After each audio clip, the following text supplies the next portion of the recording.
Welcome to Musings from Arledge. This Saturday, of course, is USC spring game. Really the only chance that most of us, including the media, have a chance to see this Trojan squad and what they've been working on, what they look like, especially the new guys. And there are a lot of new guys that are pretty important. I want to talk a little bit about the spring game, what I'd like to see.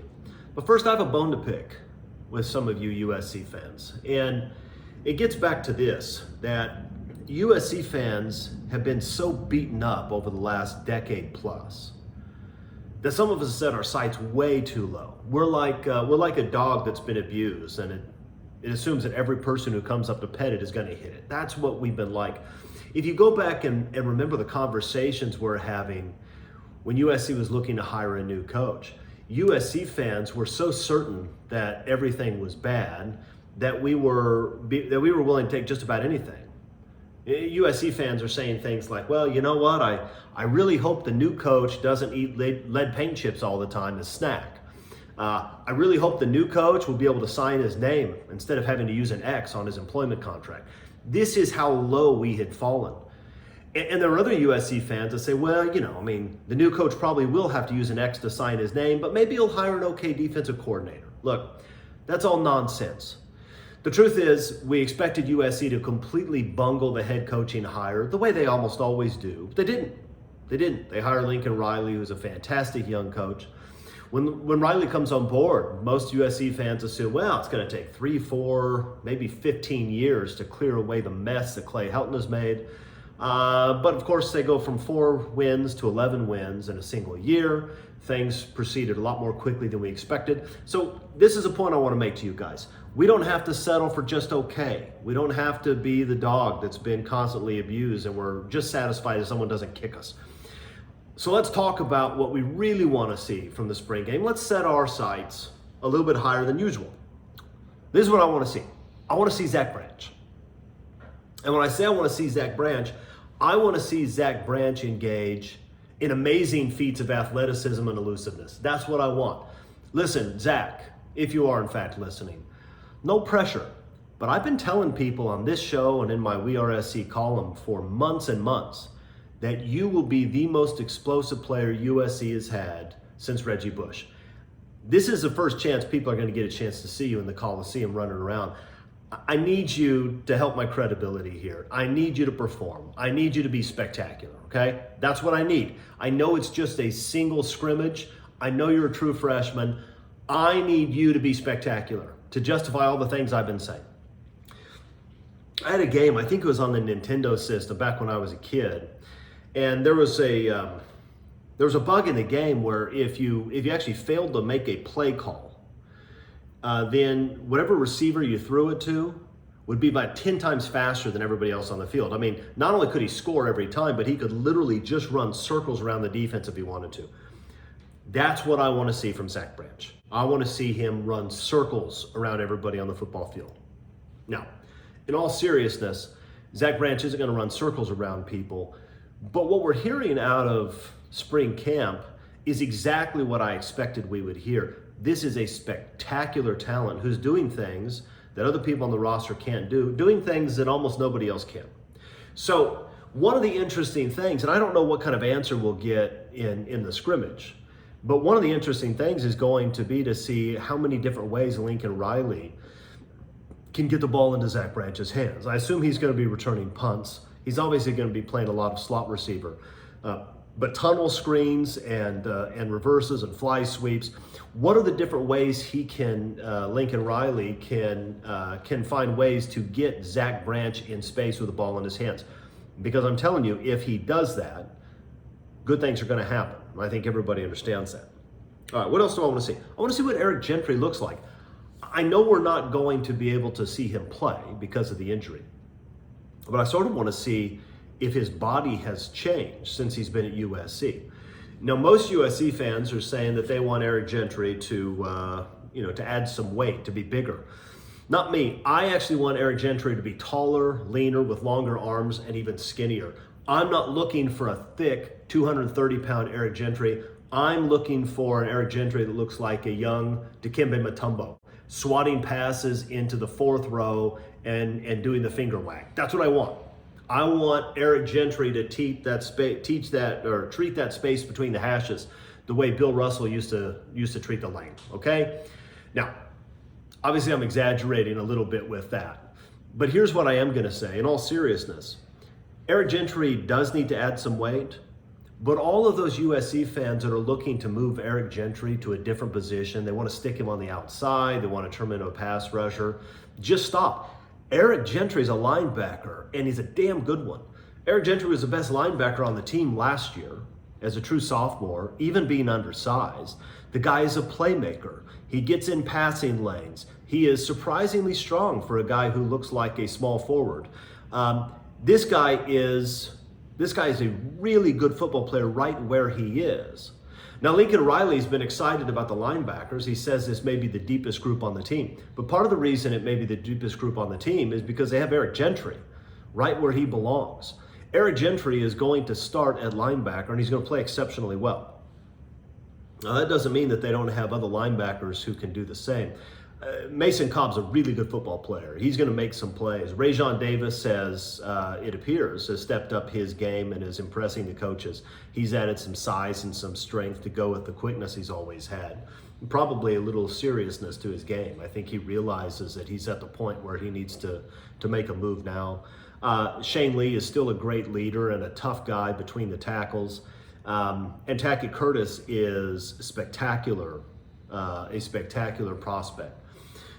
One of the things I would like to see in the spring game is I would like to see Lincoln Riley send the entire offense out in yellow no-contact jerseys just because he's afraid of what those linebackers might do to him.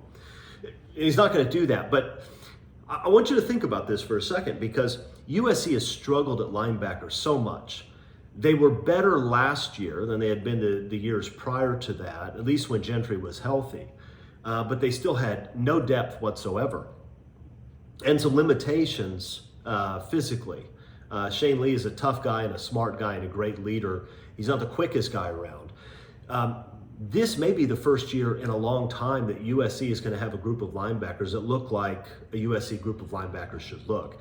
And it's pretty exciting to think about what that might mean, especially if the defensive line is improved. And let's talk about that as well. We're hearing a lot of talk coming out of camp about some of these defensive linemen, guys like Anthony Lucas, also the transfer from Purdue, Kyon Barrs from Arizona, and the old guys who seem to have really settled in. Corey Foreman, it sounds like he's playing better with his hand in the dirt than he did outside. Solo appears to be a true defensive lineman now. He's put on size, he's playing aggressively, he's playing fast.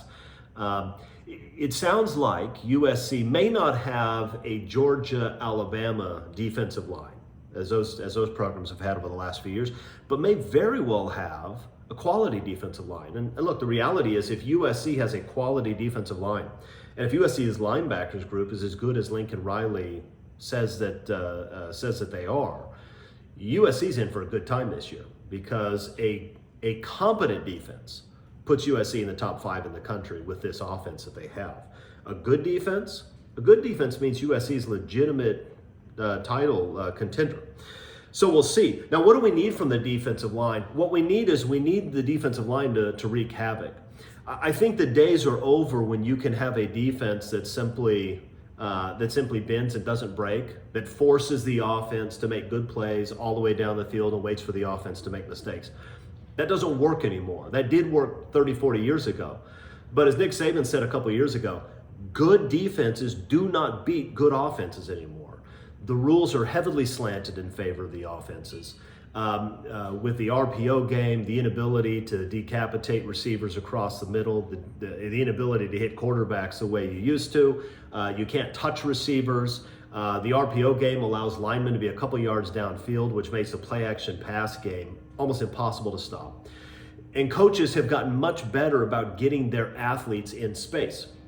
So you can't have a defense that you expect will consistently stop a good offense. It's not going to happen. A good defense will stop a bad offense, but a good offense is going to move the ball and they're going to score points. So what you need from a defense these days is big plays. You have to get in the backfield. You have to harass the quarterback. You have to knock the ball loose. You have to get your hands on passes. You have to do these things. And all of that starts up front. No secondary is going to cover a sophisticated passing game and the good receivers that you see today, especially in the Pac-12, where 4 of the top 6 quarterbacks in the preseason rankings are in the Pac-12. No secondary is going to stop the passing game unless they get a ton of help up front. So what we need to see is whether or not this group of defensive linemen can really penetrate and get through gaps, get off blocks, and live in the backfield. The way Mike Patterson and Sean Cody and Cedric Ellis and guys like that used to some years ago in Pete's heyday. If USC can do that, we're in good shape. Now, obviously in the spring game, it's your offense against your defense. So if the offense looks great, then that's nice, except you worry about the defense. But here, if the defensive line is getting good penetration, if they're getting pressure, I'm going to feel pretty good about things because I think I know what that offensive line is going to look like.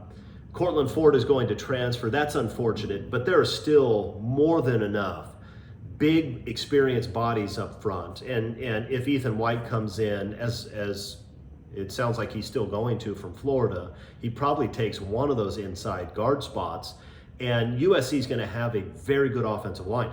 So if the defensive line holds their own with this group, or more generally, if the defense holds their own with this offense, that's a good sign because I know that offense is going to score points. I know they're going to move the ball.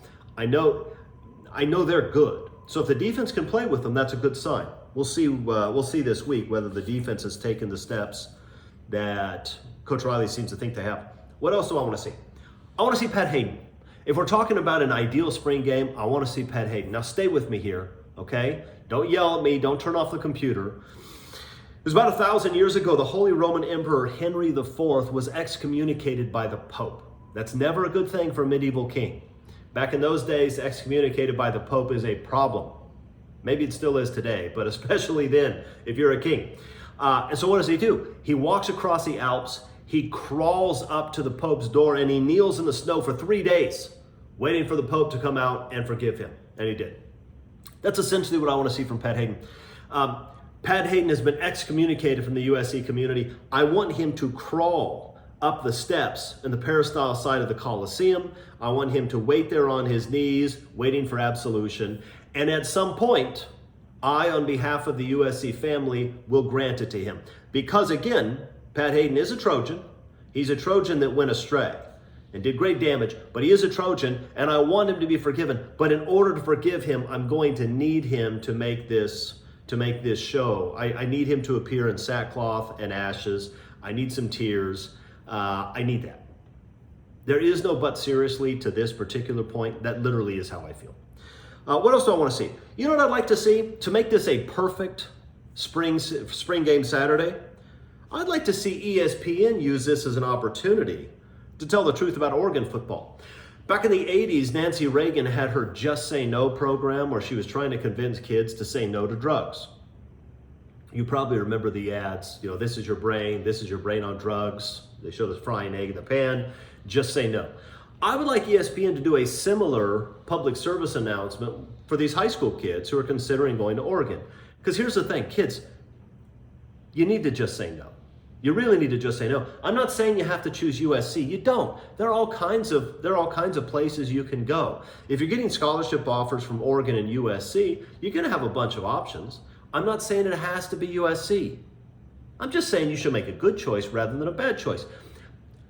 If somebody says to me, I want to be a doctor, I've been accepted into Stanford Medical School, I would say that sounds like a great opportunity. If they follow that up with, but I think I'm going to go to the correspondence school that is headquartered in that strip mall in Reseda, I think I would tell them that's a bad idea. Don't do that. And don't do it because they have lots of video games at the facility or because they're going to give you a new pair of scrubs every day. Don't do that. Make a good decision. Kids, I want you to just say no. The Pac-12 is completely and utterly falling apart when USC leaves. The conference is a mess already, but USC is the glue that's been holding it together financially and otherwise.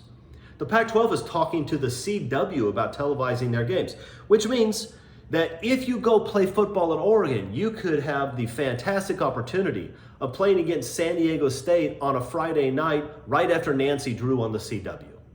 I mean, listen to that. The CW. Guys, I don't care if they're offering you money to sign.